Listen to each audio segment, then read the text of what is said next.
Waliwo ebbaluwa poliisi gye yayisizza omwedda mugira ku mitimbagano ng'esaba ekibiina kya National Platform kigende kyennyonnyoleko ku ssomero erya leadership eriri e Kamwokya lye baateddewo litendeka bannabyabufuzi ebyobukulembeze ng'egamba temanyi biki bisomesebwa eno bantu nga basomesa buyeekera nga baagala okuggyawo gavumenti ya Museveni. Kati nno Secretary General David Lawrence Lubongoya atangazza ku nsonga eno n'ebbaluwa eno era abaanukudde n'agamba ekisomesebwa ku ssomero lino kuggyako General Museveni tewali kirala. Buli kisomesebwa mu ssomero kino lino akose eziriwo mu ssomero lino subject ezisomesebwa mu ssomero lino kuggyako General Museveni mu mirembe. Ategeeza nno waliwo n'abasindikibwa ba detective ba poliisi bambega ba Museveni abasindikayo mbera bujo abasomesanga abalaba nga ne babamanyi nti bano bambega era obutambi bonna babuterese bajja ne bayingira ne befuula aba NUP nenga babalaba nti bambega n'abalaba nonno bano baza tebategeera ne babasomesa nti banga bakimanyi nabo beetaaga okusomesebwa okutereza eggwanga lyaffe okujjako General Museveni mu mirembe tufune ensi ennungi ffenna neyagalira kamukuwe Secretary General nga yanukula ku kibaluwa kya poliisi ekyo. People power. Comrade Waiswa, thank you so much for those wonderful words. I don't know if the rain was just chasing us away from there because as soon as we moved, it stopped. Maybe we needed to confirm it again that we have the shelter here and we planned properly for the National Unity Platform.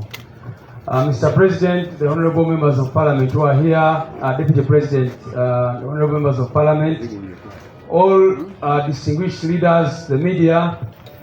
I will not say much, but to just give a few updates.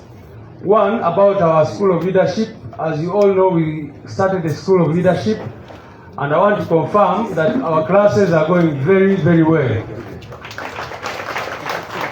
I don't know if there are any students in our School of Leadership here, but the classes have been going on very well every Tuesday, Wednesday, and Thursday. And we are continuing to ground our leaders.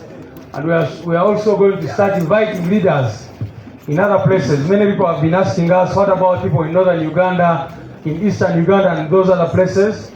We have plans of inviting all those leaders to come and they get training in whatever modules we shall be training them.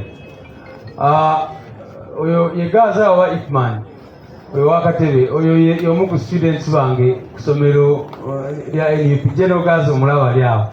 Those are twins, so they are always confusing. Recently, as you know, we received a letter from the police about that School of Leadership. We have been challenging them because, as we know, all political parties in Uganda have been training leaders over time. The only difference with the National Unity Platform is that for us we are more organized. So that is why they go after everything we try to do. But you've been seeing, even them, even when NRM, whatever they teach is just propaganda, but they teach it. They have something which they call NRM clinics, ideology clinics and all that. They're always telling people lies, giving them fake statistics. But you've not seen police come out and ask them why they are teaching their people. Recently, the FDC also launched what they call the Leadership Academy. We did not see anybody come out to ask them why they do that. But every time it is NUP, they come in. First of all, I want also to confirm that during our first classes, we now know that they sent in police officers or detectives to know what we are teaching. So you can imagine, we are there in our classes and there are people there. And we encourage them to come and be trained. So because they also need that training, they also need to know the history of Uganda so that they avoid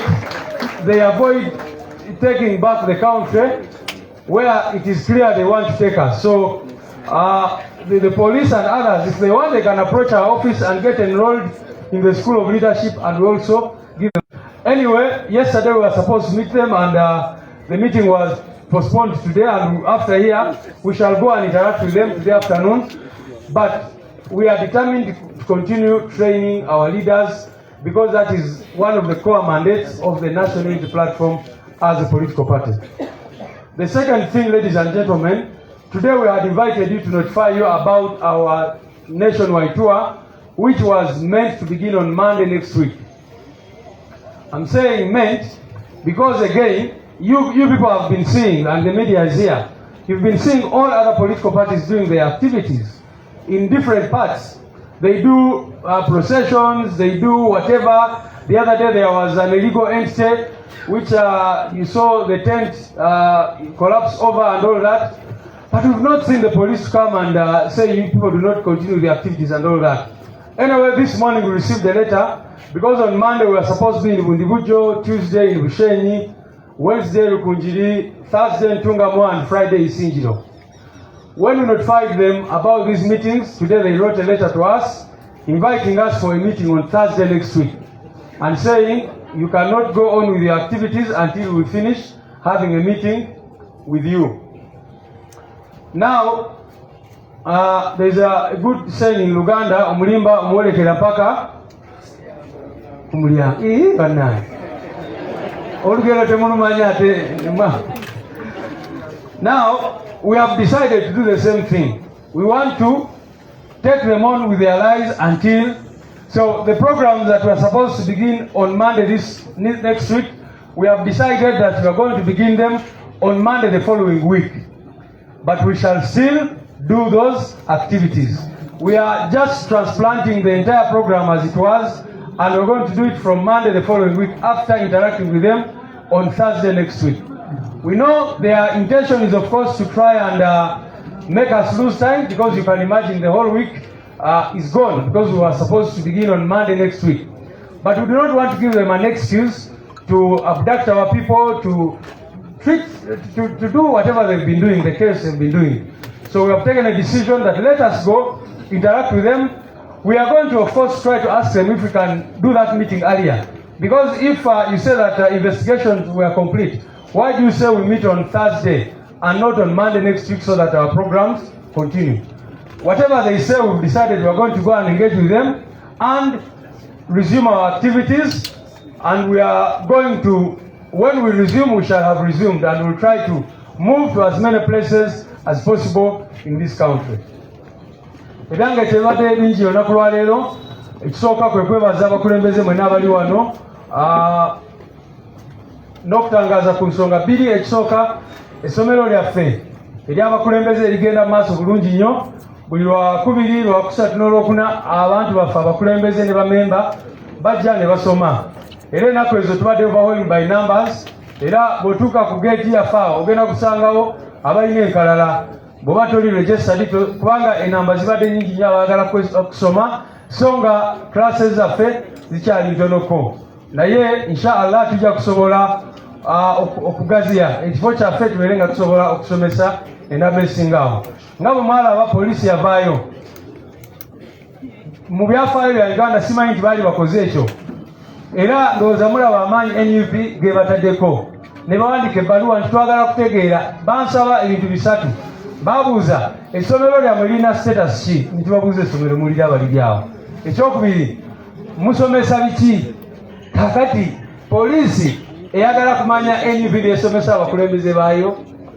Ekyokusatu ne babuuza nti twagala kulaba be baani abasomesa. Era wendi wano ndi musomesa, pulezidenti waffe naye asomesa, era abaana baffe abayizi baffe balina omukisa nti pulezidenti wano visitors ajja kukola ki?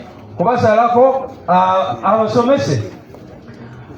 Kakati tubadde bakubasinkana olunaku lwajjo ne bongezaayo era olunaku lwaleero bwe tuva wano tukyagenda naye tujja banyonyola ebyo bye mbagambye. Ekisooka, tulaba ebibiina byonna ebirala nga bisomesa bamemba baabyo, tetulaba nga babuuza lwaki musomesa abakulembeze bammwe. Tubadde tutendeka abantu baffe, era oluusi tubatendekera mu hoolo eno nawala. Naye kati okuba nti National Unity Platform esazeewo nebeera nga kyekibiina ekisoose mu history ya Uganda okuteekawo essomero lyakyo, eyo achievement ebakubye wala ndowooza ne bafuna akatengo ne bagamba kati bayite bano. Era temwewuunya enkya bwatandika okugamba nti bano batendeka balwebo, simanyi bali mu subversive activities n'ebirala nga bwe baze bakola ebintu ebyo. Temulowooza nti kyankwanzi ya NRM ekyo no kitongole kya gavumenti bakiwamba nga bwe bawamba ebitongole ebirala byonna. kubanga njogedde nti NUP esoose oli ayinza okulowooza nti kyankwanza ati ekya gavumenti bagiyita National Leadership Institute naye bagiwamba ne batandika okusomesezaayo ebya NRM.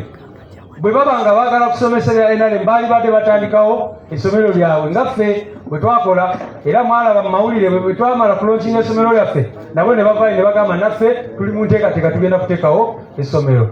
Anyway, ffe tetufaayo kubanga ffe tukulembera abalala ne bakola ki?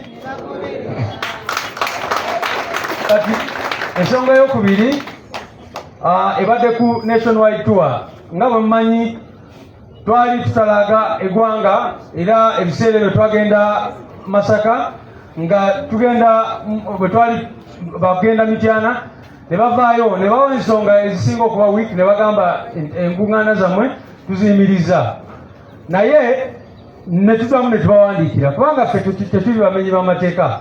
Tubadde tulina ogenda next week nga Monday tubadde tulina okubeera bundi bujjo ku Tuesday nga tuli Bushenyi, ku Lwokusatu nga tuli Lukunjiri, ku Lwokuna nga tuli Ntungamo ne ku Lwokutaano nga tuli Isingiro. Era abantu beeyo batwesunze nnyo naddala abeesunze pulezidenti waabwe gwe balonda. Olwaleero nafunye ebbaluwa okuva eri poliisi era ng'eyo bbaluwa egamba nti batuyise mu lukiiko ku Lwokuna bakimanyi nti mitingi olukungaana lwaffe olusooka lubadde lwakubeerawo ku Monday naye bo ne batuyita ku Lwakuna olwa wiiki ejja mumujje tuwayeemu era mujja genda mu maaso n'emitingi zammwe after that.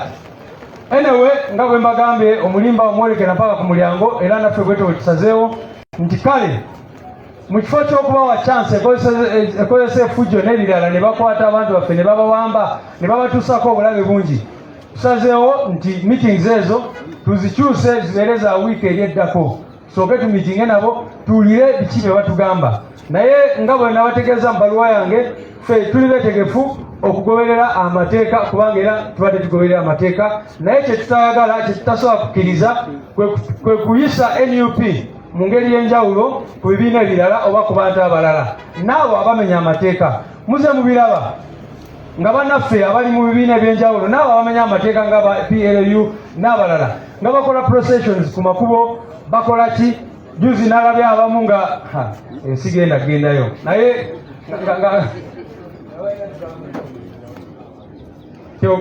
sikyogeddeeko muzindaalo naye abo ne babaleka ne bagenda mu maaso nga bakola bye baagala naye bwe kituuka ku NUP ne bateekawo bino ebiragiro n'amateeka agatali mu mateeka.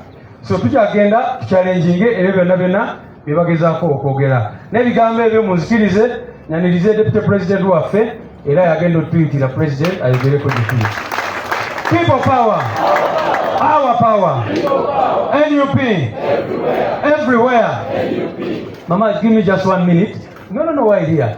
Membership registration is ongoing. Abantu baffe tugenda mu maaso n'obawandiisa era yonna gy'oli mu ggwanga tulina abantu baffe bali eyo osobola okwefunira kaadi ya National Unity Platform.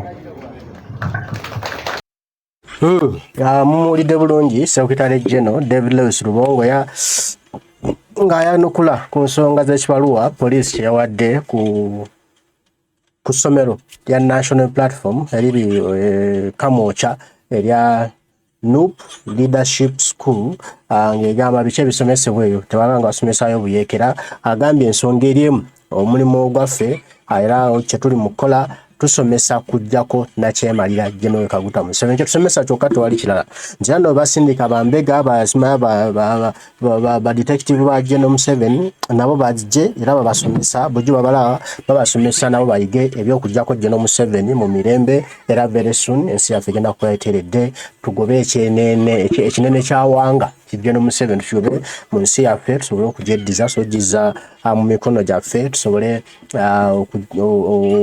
okubeera nga obuyinza buli mu ngalo zaffe nga ffenna tukisa kimu era ffenna tukkiriza kimu nti Uganda yaffe, Uganda yensi yaffe, Uganda ly'eggwanga lyaffe, wano ewaffe tulina okubeera wewaka tetulinayo waka walala okujjako wano era nga tulina kwongera kubeera wewaka waffe